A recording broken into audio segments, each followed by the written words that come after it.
यमुना नदी के किनारे एक गांव था रतनपुर। उस गांव में एक चुड़ैल का साया था। वो चुड़ैल बहुत ही अजीब थी। एक दिन, मुनिया के बापू, जल्दी अंदर आइए। सुरेश अभी नींद में था, चिल्ला कर बोला, क्या हुआ? गला क्यों फाड़ रही हो? ये देखो। अरे, ये कैसे हुआ? मुनिया, क्या हुआ बेटा? उससे क्या पूछ रहे हैं? बेचारी तभी से डरी सहमी हुई है।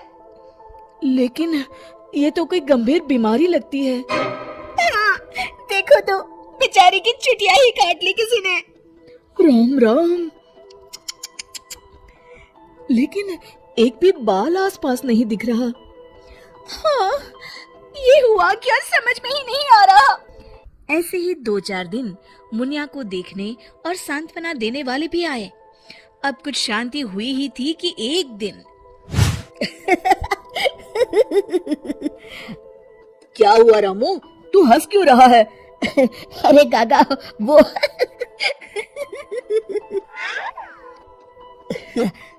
के बच्चे, कुछ बता भी। रूपा काकी की चुटिया कट गई है।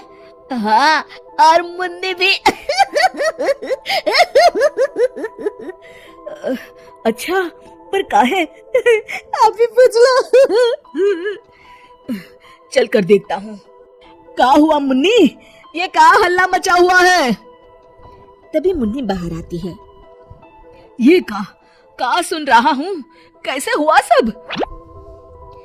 अरे का बताएं चच्चा, रात में रोज की तरह खा पी के सोए और सुबह देखे तो अरे राम राम। पहले तो मुझे लगा कोई बीमारी है, लेकिन ये तो लगता है पक्का किसी डायन या चुड़ैल का काम है। अब तो रतनपुर में ये औरतों की चोटी काटे जाने वाली खबरें आम हो गई। अगले ही दिन, सरिता, आज बहुत गर्मी है, मेरा बिस्तर बाहर लगा देना। जी ठीक है। सरिता ने रमेश का बिस्तर बाहर और अपना और चुनिया का आंगन में लगा लिया। रात में रमेश को प्यास लगती है। बड़ी प्यास लगी है, लगता है सरिता ने पानी नहीं रखा। कोई नहीं, खुद ही ले लेता हूँ। अंदर जाने पर वो देखता है कि सरिता के बिस्तर के सिरहाने चुड़ैल खड़ी है। वो एक हाथ से सरिता की चोटी पकड़े हुए हैं और चाकू से उसकी चोटी काट रही है। वो जोर से चिल्लाया, चुड़ैल, बचाओ बचाओ, चुड़ैल। सरिता और चुनिया उठ गए। गांव वाले भी फौरन आ गए। देखते हैं चुड़ैल हाथ में सरिता की चोटी लिए खड़ी है। भीड़ देखकर वो हंसते हुए बोली,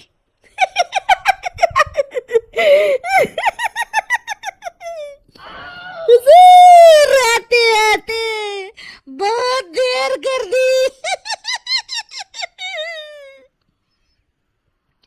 सरिता तो डर के मारे बेहोश हो गई, पर बाल तो जा ही चुके थे। अरे आखिर चाहती क्या हो? पर चुड़ैल उनकी बात अनसुनी करके सरिता की चोटी घुमाते हुए सबकी आंखों के सामने गायब हो गई। चोटी वाली चुड़ैल की खबर जंगल की आग की तरह पूरे गांव में फैल गई और गांव में बातें चलने लगी। मुनवा, सुना है कल तेरी भाभी की भी चोटी चुड़ैल ले गई? हाँ, उन्हीं के घर मिलने जा रहा हूँ। वैसे तो ठीक ही रहा, कम से कम अब सर पर पल्लू तो टिकेगा।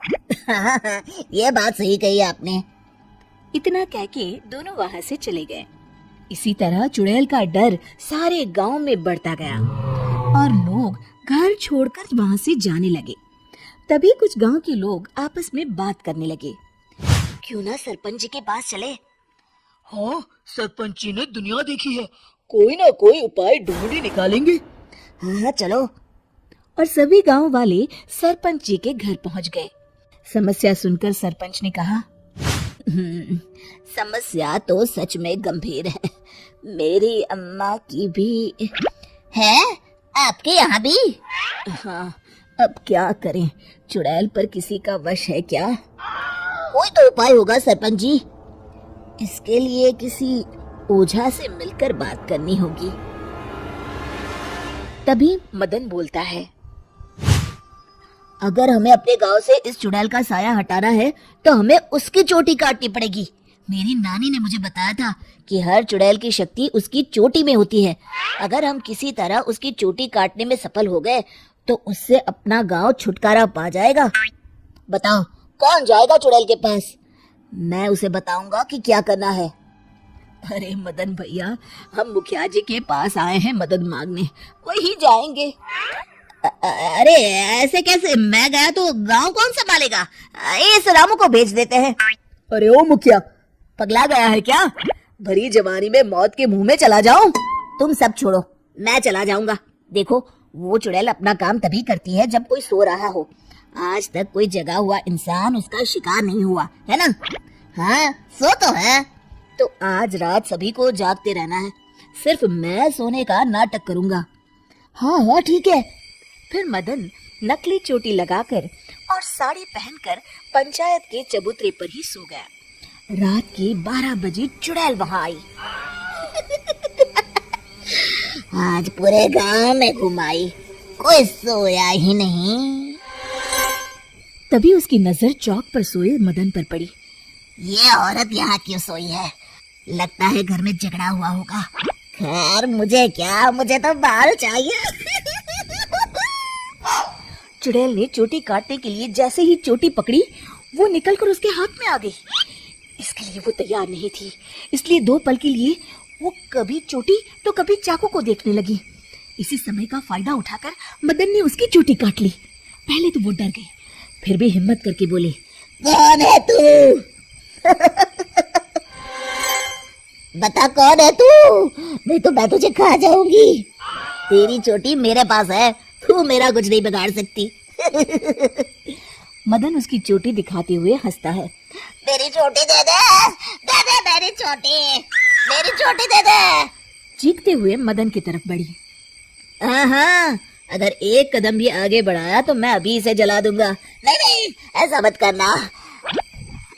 नहीं करूंगा, पर एक शर्त पर। हाँ, मुझे तुम्हारी सब शर्तें मंजूर है, बस ये चोटी दे दो। अभी नहीं, पहले ये बताओ तुम इन बालों का क्या करती हो? नहीं नहीं, एक कुएं में डाल रही हूँ उसे भरने के लिए। वो क्यों? जब वो कुआं भर जाएगा तो मैं सबसे शक्तिशाली हो जाऊंगी। चलो वो कुआं मुझे दिखाओ, वहीं तुम्हें तुम्हारी चोटी दे दूंगा। चलो ये चोटी मुझे दे दो, इसकी मदद से हम जल्दी पहुंचेंगे। नहीं नहीं, मुझे जल्दी नहीं, पैदल ही चलते हैं। वो मदन को लेकर चलने लगी और गांव वाले भी जलती हुई मशालें लेकर उसके पीछे पीछे आ गए। सब उसकी गुफा तक पहुंच गए, जहां कुएं के अंदर उसने बाल जमा कर रखे थे। आधा कुआं तो भर गया है। देखो, दिखा दिया ना, अब जल्दी से मेरी चोटी दे दो। हाँ हाँ क्यों नहीं, ये लो। कहते हुए मदन ने उसकी चोटी भी कुएं में फेंक दी। अरे बेवकूफ, ये क्या किया? अब मैं इतने बालों में से अपनी चोटी कैसे ढूंढूंगी? वो देखो, बीच में पड़ी है। चुड़ैल कुएं में जाकर अपनी चोटी ढूंढने लगी। उसके कुएं में उतरते ही गांव वालों ने अपनी अपनी मशालें कुएं में फेंक दी। वो धू धू करके जलने लगा। अरे बचाओ रे कोई, मैं सबके बाल वापस कर दूंगी, बचाओ। साथ ही वो चुड़ैल भी जलकर भस्म हो गई। शिक्षा, अगर मिलजुल कर किसी समस्या का हल ढूंढा जाए तो समस्या अवश्य दूर हो जाती है।